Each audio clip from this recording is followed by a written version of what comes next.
पूर्व राज्यपाल कल्याण सिंह का निधन हो गया है। कल्याण सिंह 89 साल की उम्र में उनका निधन हुआ है। लंबे समय से बीमार चल रहे थे कल्याण सिंह।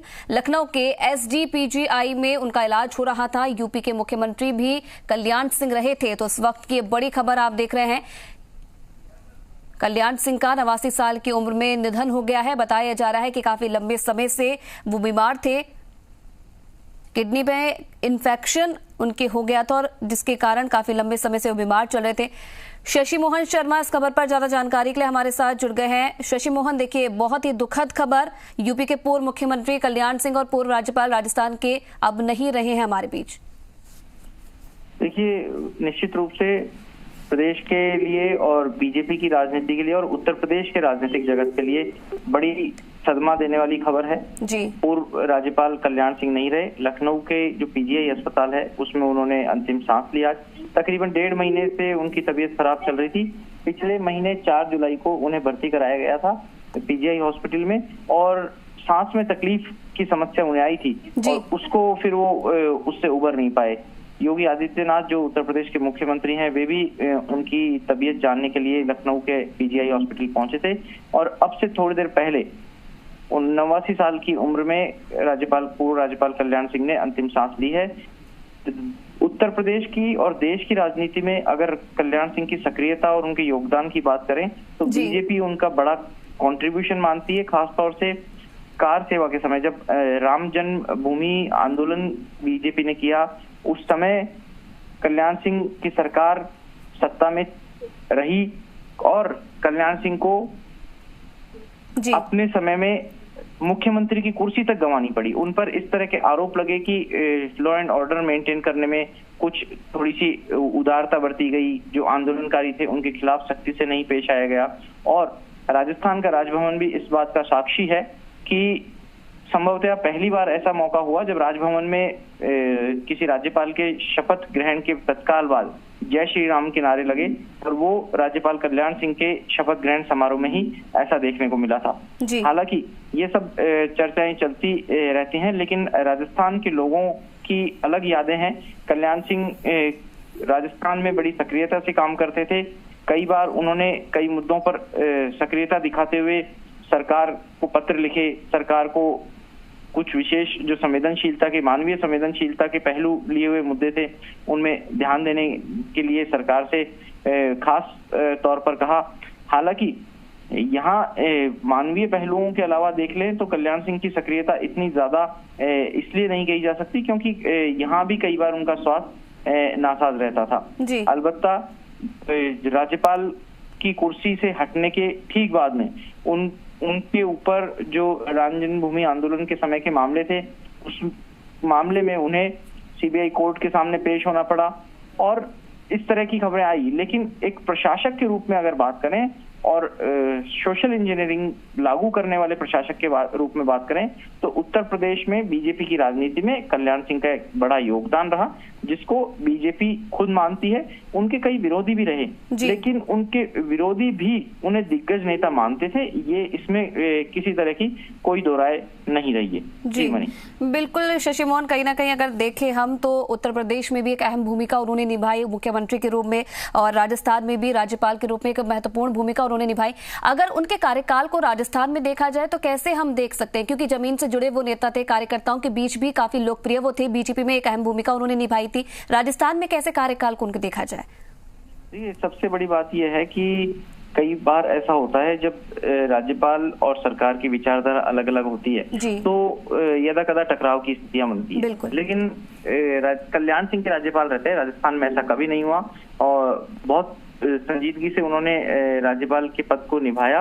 बीजेपी और कांग्रेस दोनों के नेता। चलिए शशि मोहन, माफी चाहूंगी आपको बीच में रोक रही हूँ। नेता प्रतिपक्ष गुलाब चंद कटारिया जी हमारे साथ जुड़ रहे हैं। गुलाब जी, बहुत स्वागत है जी राजस्थान में आपका। और एक दुखद खबर फिलहाल अभी आ रही है, पूर्व राज्यपाल कल्याण सिंह हमारे बीच में नहीं रहे हैं, अभी उनका निधन हो गया। सर, कैसे क्या कहना चाहेंगे इस मौके पर आप? कल्याण सिंह जी राजस्थान के राज्यपाल भी रहे और राज्यपाल से भी ज्यादा मैं मानता हूं कि उस भगवान राम के मंदिर को बनने का जो रास्ता जो आज बना है और जो स्वरूप में वो आज काम प्रारंभ हुआ है उसका अगर सबसे बड़ा श्रेय किसी को जाता है तो 6 दिसंबर की उस घटना को जाता है, जिस दिन उनके कार सेवकों पर गोली नहीं चला करके सारा अपराध अपने ऊपर लिया और ये कहा कि जो भी दंड मिले मुझे मिले, लेकिन मैं और मेरी सरकार इस प्रकार से गोली चला करके कई लोगों को मौत के घाट नहीं उतारेगी।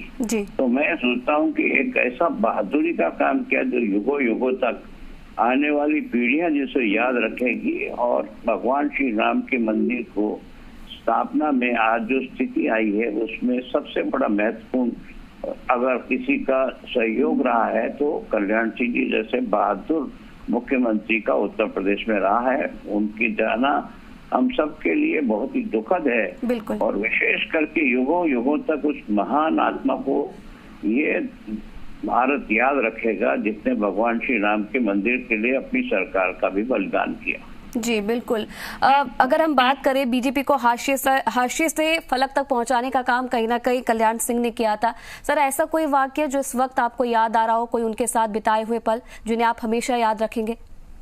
देखो, क्या उस व्यक्ति को मैंने बहुत नजदीक से भी देखा और किसानों का जिस प्रकार से उन्होंने पक्ष लेकर के जनसंघ के जमाने से में किसान के बारे में जब कभी भी कोई प्रस्ताव आता था हमारी वर्किंग कमेटी में तो उसको मूव करने का काम कल्याण सिंह जी करते थे। तो एक तरह से किसानों के लिए मन वचन कर्म से जो व्यक्ति हमेशा उनके महबूदी के लिए लड़ता रहता था, संघर्षशील रहता था, मैंने उनको कई बार हमारी ऑल इंडिया वर्किंग कमेटी में उस व्यक्ति को उन प्रस्ताव को रखते हुए सार्वजनिक भाषणों में भी किसान के बारे में जिस प्रकार से उन्होंने अपनी बात रखी, सच में आने वाला युग तक किसान हिंदुस्तान का उस व्यक्ति की उस सोच को और उसके उस काम को याद रखे। जी बिल्कुल, बहुत बहुत धन्यवाद गुलाबचंद कटारिया जी हमारे साथ जुड़ने के लिए, तमाम बातें करने के लिए।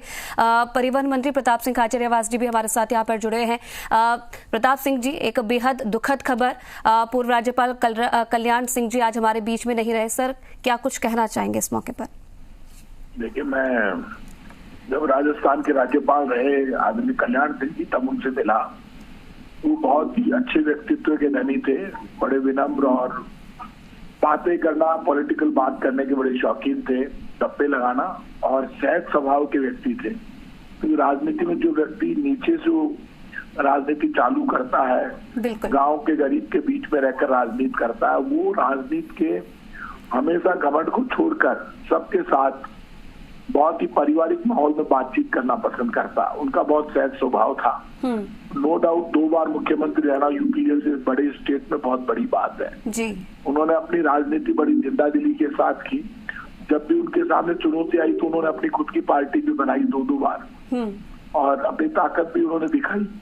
बड़े स्वाभिमान तरीके से उन्होंने राजनीति की। आज के दिन में उनको बहुत बहुत श्रद्धांजलि अर्पित करता हूँ। और ऐसे व्यक्तित्व जब हमारे बीच से जाते हैं तो राजनीति में एक बड़ा नुकसान होता है जी, बिल्कुल। लेकिन इसमें कोई दोहराई नहीं कि एक वक्त आता है जब आदमी को जिंदगी से रुखसत करनी पड़ती है। आज वो हमारे बीच में नहीं है, लेकिन उनकी जिंदादिली और उनकी स्वाभिमानी सोच हमेशा याद की जाए जी। बिल्कुल, आपने इस बात का जिक्र भी यहाँ पर किया कैसे हम उनके कार्यकाल को देखें। यूपी के मुख्यमंत्री भी वो रहे, राम मंदिर निर्माण से भी वो लगातार जुड़े रहे थे और फिर राजस्थान में वो राज्यपाल भी रहे। तो बहुत सारी चुनौतियों का सामना भी उन्होंने किया। जमीन से जुड़े नेता वो माने जाते थे, लोगों के बीच में काफी लोकप्रिय थे। सर, कोई ऐसी चीज, कोई अभी ऐसा जो वाक्य जो आप हमेशा याद रखना चाहेंगे, कोई ऐसे पल आपको याद आ रहे हो जो आप हमारे साथ साझा करना चाहेंगे? लेकिन जब भी हम उनसे कांग्रेस के डेलीगेशन के नाते मिलने गए तो सब नेताओं से वो पॉलिटिकल बात खुलकर करते थे। बीजेपी पार्टी में किसी कोई कमी थी तो उसके लिए भी बोलते थे। कांग्रेस बीजेपी के किस्से साझा करते थे और बड़े दिल के साथ कोई कमी किसी पार्टी में थी तो बोलते थे और बड़े सहज स्वभाव से बात करते थे। ये बहुत बड़ी बात है जी। जी बिल्कुल, बहुत धन्यवाद प्रताप सिंह जी बात करने के लिए हमारे साथ। चलिए, शशि मोहन लगातार हमारे साथ बने हुए हैं। शशि मोहन, देखिए, तमाम नेता हमारे साथ यहाँ पर जुड़े थे, चाहे पक्ष की हम बात करें, विपक्ष की हम बात करें। एक ही बात उनकी कहनी थी कि अगर कल्याण सिंह किसी से मिलते थे तो एक सॉफ्ट लहजे में वो हर किसी से बात करते थे। कुछ भी गलती होती, जैसे प्रताप सिंह जी ने बताया, कुछ भी चीज होती थी तो वो ये नहीं देखते थे कि पक्ष का व्यक्ति है या विपक्ष का व्यक्ति है, गलती वो बताते थे। ये एक राज्यपाल होने का और एक परिपक्व राजनेता होने का मतलब यही होता है कि सभी पक्षों को, सभी दलों को साथ लेकर चला जाए, किसी एक दल से नहीं बना जाए। क्योंकि भले ही वो भारतीय जनता पार्टी की सरकार के मुख्यमंत्री रहे हों, उत्तर प्रदेश में भारतीय जनता पार्टी से जुड़े रहे हों और उनके खून में वो विचारधारा समाई रही हो, लेकिन जब व्यक्ति संवैधानिक पद पर आता है तो वो किसी भी पार्टी की सदस्यता नहीं रखता है, सदस्यता छोड़ता है और संवैधानिक मर्यादाओं का, संवैधानिक कायदों का पालन करने की शपथ लेता है। और यही उसकी भूमिका होती है। इसी नाते सभी को साथ लेकर चलना उनकी खूबी रही। जैसा कि हमने सुना, नेता प्रतिपक्ष गुलाब चंद कटारिया ने बताया और परिवहन मंत्री प्रताप सिंह खाचरियावास ने बताया कि वो सभी को साथ लेकर चलते थे, सही को सही और गलत को गलत कहने की क्षमता रखते थे। ऐसे व्यक्तित्व के धनी थे पूर्व राज्यपाल कलराज मिश्र। और अब से थोड़ी देर पहले मुख्यमंत्री अशोक गहलोत ने भी पूर्व राज्यपाल के निधन पर संवेदनाएं जताई हैं। उन्होंने कहा है कि वे एक जिंदादिल व्यक्ति थे और गहरी संवेदना जताते हुए उनके परिजनों को ये शोक सहन करने की क्षमता मिले, शक्ति मिले, इसकी प्रार्थना मुख्यमंत्री अशोक गहलोत ने की है। बीजेपी के प्रदेश अध्यक्ष हैं सतीश पूनिया, उन्होंने भी संवेदना जताई है। और चलिए, बिल्कुल शशि मोहन, आप बने रहिए हमारे साथ। यहाँ पर बीजेपी विधायक रामलाल शर्मा जी भी जुड़ रहे हैं। रामलाल जी, देखिए, दिन की जो दिन खत्म होते होते एक बुरी खबर यहाँ पर आती है। पूर्व राज्यपाल कल्याण सिंह जी आज हमारे बीच में नहीं रहे। बस अब ये मौका है कि हम कैसे याद उन्हें करें। आप कैसे याद करना चाहेंगे सर? क्या कुछ कहना चाहेंगे इस मौके पर? इस मौके के ऊपर मैं उनको इस नाते याद करूंगा कि इस देश के अंदर एक वर्षों से एक संघर्ष इस बात का चल रहा था कि राम का अस्तित्व इस देश के अंदर है या नहीं है। और उस राम मंदिर के जो अभियान चला था, जो दौर चला था, उस दौर के अंदर भी उन्होंने कहा था कि सत्ता मेरी प्राथमिकता नहीं है, आस्था और बहुसंख्यक समाज का सम्मान ये मेरी आस्था है। और उसी के तहत आज जो हम सबको एक भव्य राम मंदिर बनता हुआ दिख रहा है, उसकी नींव से एक निर्णायक भूमिका के अंदर कल्याण सिंह जी ने किया। जब राजनीति के अंदर थे तो पूरी निष्ठा के साथ और पूरी ईमानदारी के साथ उत्तर प्रदेश के अंदर उन्होंने सरकार चलाई। और जब राजनीति से अलग हट के संवैधानिक पद के ऊपर उन्होंने दायित्वों का निर्वहन किया तो एक आदर्श की प्रस्तुति उन्होंने की, चाहे विपक्ष हो और चाहे सत्ता पक्ष हो, उसके अंदर एक सेतु का काम उन्होंने किया। राजस्थान के अंदर भी राज्यपाल, महामहिम राज्यपाल के रूप में उन्होंने तमाम विपक्ष के लोगों को भी उनकी बातों को सुनना और उनके अगर जायज बात है तो उसको पुरजोर समर्थन करना उनकी ये इस तरीके से खूबी रही है जी। और निश्चित रूप से ये हम सब के लिए एक उस युग का अंत है जिस युग के दौर में उन्होंने राजनीति की शुरुआत की थी। और आज हम सबको दुख भी है और इस अवसर के ऊपर परमपिता परमेश्वर से हम प्रार्थना भी करेंगे कि उनके परिवारजनों को इस दुख को सहन करने की शक्ति प्रदान करें और परमात्मा अपने चरणों के अंदर उनको पुण्य आत्मा को स्थान दे। जी बिल्कुल। रामलाल शर्मा जी से हमने तमाम लोगों से यहाँ पर बात करी, सबका ये कहना था कि जमीन से जुड़े वो नेता थे, पक्ष विपक्ष को वो नहीं देखते थे। कुछ भी चीज होती थी तो बिल्कुल कोई गलती होती थी तो सामने वाले व्यक्ति को बता देते थे। अगर दूसरे राज्यों की हम बात करें, किसी भी राज्य से वो जुड़े थे तो हर राज्य में उन्होंने वो चुनौती स्वीकार की, चाहे यूपी के मुख्यमंत्री के तौर पर हम उन्हें देखें या फिर राम मंदिर के मुद्दे से वो लगातार जुड़े हुए थे और राजस्थान के राज्यपाल भी वो रहे हैं। उनके कार्यकाल को आप कैसे देखते हैं? क्या कुछ ऐसी याद जो आप हमारे साथ साझा करने चाहेंगे? कोई ऐसी बात जो आपको हमेशा याद रहेगी कल्याण सिंह की? देखिए, जब भी हम राजभवन के अंदर उनसे मिलने के लिए जाते थे तो हमेशा कोई न कोई उनके उत्तर प्रदेश का वो एक साधारण सा कार्यकर्ता भी उनके उस सचिवालय के अंदर उसी पूरी गंभीरता के और विश्वास के साथ वो प्रेरित करता था कि मैं कल्याण सिंह जी से मिलने के लिए जा रहा हूँ। और हमेशा जो भी साधारण व्यक्ति जो होते थे उनकी भी वो मदद करते थे। कोविड के दौरान उन्होंने उत्तर प्रदेश के रहने वाली मेरी विधानसभा के अंदर 8 से 10 लोग ऐसे थे कि वो कोविड के दौरान वो उत्तर प्रदेश नहीं जा पाए। मेरे पास भी कोविड के दौरान लगातार 3 बार उन्होंने फोन किया और फोन करके कहा कि हमारे विधानसभा के लोग हैं वो कोविड के दौरान आपके यहाँ अटक गए तो उनकी मदद आपको करनी है। तो संवैधानिक पद के ऊपर रहे तब भी और संवैधानिक पद से हटने के उपरांत भी उन्होंने कभी ये नहीं देखा कि राजनीति के अंदर कि अब मेरा काम नहीं है तो मैं लोगों की क्यों सुनूं, क्यों उनकी मदद करूं। हमेशा पूरी तत्परता के साथ और पूरी जीवटता के साथ वो लोगों की मदद करते थे जी। और कहीं ना कहीं देखिए, जिस पल का हर कोई व्यक्ति इंतजार कर रहा था, राम मंदिर निर्माण की मैं बात कर रही हूँ, जब से ये पूरी चीज शुरुआत हुई थी तब से कल्याण सिंह भी उससे जुड़े हुए थे। देखिए वो एक दौर ऐसा था किए थे, वो आज भी मानक बने हुए हैं। श्री राम जन्मभूमि मंदिर आंदोलन के वे अग्रणी नेता थे। मर्यादा पुरुषोत्तम भगवान श्री राम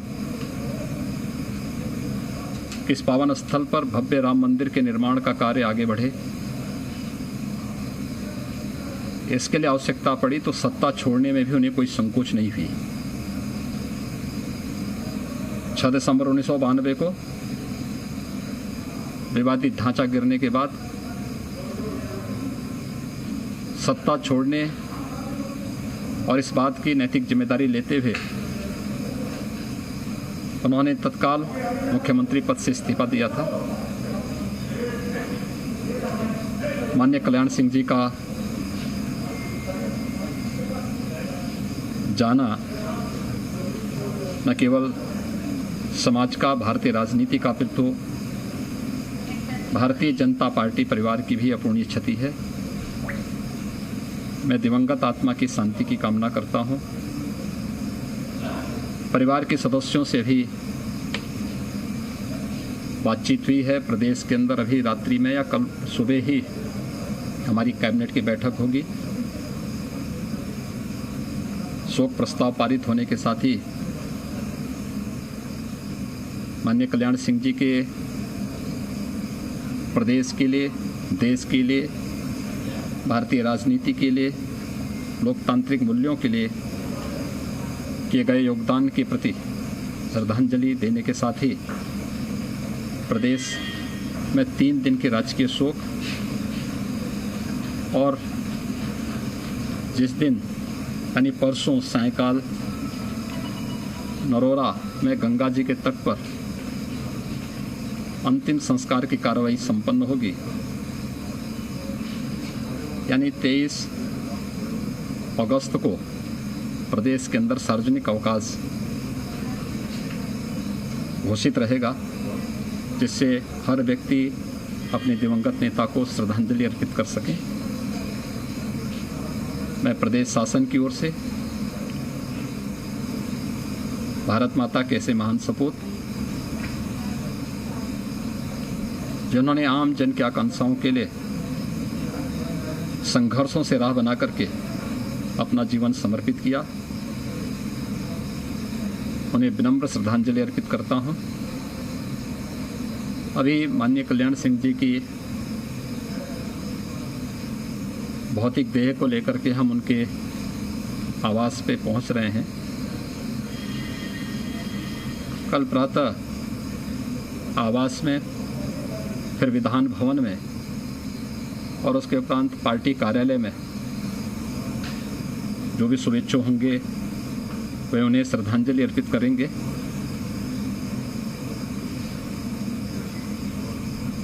कल सायंकाल यहाँ से अलीगढ़ चलेंगे। अलीगढ़ वहाँ पर उनका भौतिक देह को अलीगढ़ की जनता का अपार स्नेह उन्हें प्राप्त हुआ था। वहाँ पर स्टेडियम में व्यवस्था की जा रही है। परसों पूर्वाह्न में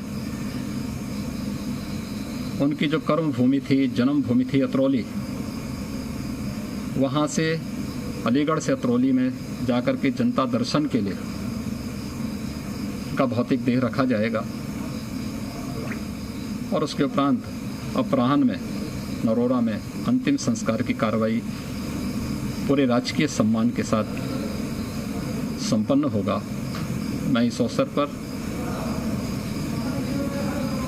प्रदेश शासन की ओर से, हमारे प्रदेश अध्यक्ष जी भी साथ में हैं, भारतीय जनता पार्टी परिवार की ओर से अपने दिवंगत नेता को विनम्र श्रद्धांजलि अर्पित करता हूँ। ईश्वर से दिवंगत आत्मा की शांति की कामना करता हूँ। शोक संतप्त परिजनों के प्रति हम सब ने अपनी संवेदना व्यक्त की है और सभी लोग,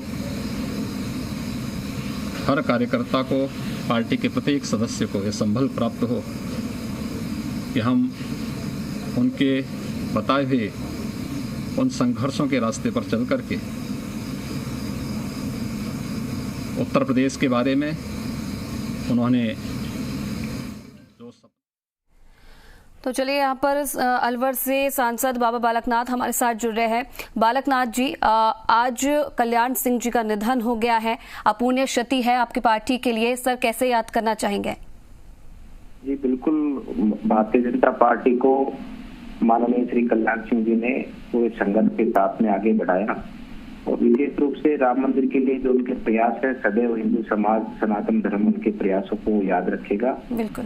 और ऐसे नेता और ऐसे जन जन के नेता जो जीवन में केवल समाज की स्थिरता के लिए, समाज की एकजुटता के लिए उन्होंने कार्य किए और सनातन धर्म के लिए भी उन्होंने बहुत अभूतपूर्व कार्य किए हैं और हम तो उनसे प्रेरणा लेते हैं, जीवन भर लेते रहेंगे कि जिस प्रकार से उन्होंने इतने बड़े संगठन को, जो कि आज पूरे दुनिया का बड़ा संगठन है भारतीय जनता पार्टी, उसको सीखने का, उसको आगे बढ़ाने का उन्होंने काम किया है और उनके विचारों को प्रेरित करते हुए, उनके विचारों को स्मरण करते हुए भारतीय जनता पार्टी के समस्त कार्यकर्ताओं को उनके विचारों पर चलाते हुए आने वाले समय पर उनकी कल्पना के अनुरूप, उनके सपनों के अनुरूप अपने भारत को आगे ले जाने का काम करेंगे। हमारी यही सच्ची श्रद्धांजलि उनकी इस अंतरात्मा से, हमारी अंतरात्मा से उनके प्रति रहेगी। जी, अगर कार्यकाल को याद करने की बात आए आप बालकनाथ जी, तो कैसे याद करना चाहेंगे? क्योंकि देखिए, बहुत चुनौती भरा कार्यकाल उनका रहा है, चाहे यूपी के मुख्यमंत्री के तौर पर हम उन्हें याद करें या फिर राजस्थान के राज्यपाल के तौर पर हम याद करें या फिर जो योगदान उनका राम मंदिर निर्माण को लेकर रहा है उसे याद करें। तो कैसे आप इन तीनों ही चीजों में उनके कार्यकाल को देखते हैं? देखो, ऐसा है कि भारतीय जनता पार्टी के वो कार्यकर्ता थे और जो भारतीय जनता पार्टी का कार्यकर्ता रहता है, जो संघ का कार्यकर्ता रहता है, वो केवल भारत माता के लिए अपना जीवन समर्पित करके उसी भाव से अपने जीवन को जीता है जी। और उसका एक ही लक्ष्य होता है, जिस प्रकार से सैनिक का लक्ष्य होता है अपनी राष्ट्र की रक्षा करना, ठीक उसी प्रकार से भारतीय जनता पार्टी के कार्यकर्ताओं के, हमारे संघ के सभी कार्यकर्ताओं के, उनका एक ही लक्ष्य होता है कि भारत माता की सेवा कर और भारत माता को उस स्थान तक ले जाना जिस स्थान को प्राप्त करने के लिए हमारे शहीदों ने बलिदान दिया और भारत माता को आजाद कराया। हम सभी लोगों का यही प्रयास है कि हम भारत को अखंड और एकजुट बनाते हुए और भारत को दुनिया का नेतृत्व करने वाला देश और दुनिया को सब को एक साथ जोड़कर आगे ले जाने वाला देश बनाने का हमारा सपना है और उसी के लिए उन्होंने जीवन भर संघर्ष किया है जी। और ये संघर्ष हमको लगता है, आपको लगता है कि उन्होंने संघर्ष किया, लेकिन ये उनकी उसमें ही खुशी थी। उनको यही करना था कि देश को आगे बढ़ाना था और देश को आगे ले जाकर देश के भविष्य को तय करते हुए देश के नागरिकों को एक अच्छा भविष्य देने का ही उनका उद्देश्य था। चलिए, बिल्कुल, बहुत बहुत धन्यवाद बाबा बालकनाथ जी राजस्थान से बातचीत करने के लिए। तो एक दुखद खबर, आज पूर्व राज्यपाल प्रदेश के कल्याण सिंह का निधन हो गया। सीएम अशोक गहलोत का ट्वीट भी आप देख सकते हैं। तो चलिए, फिलहाल इस बुलेटिन में इतना ही। तमाम खबरों के लिए आप देखते रहिए जी राजस्थान।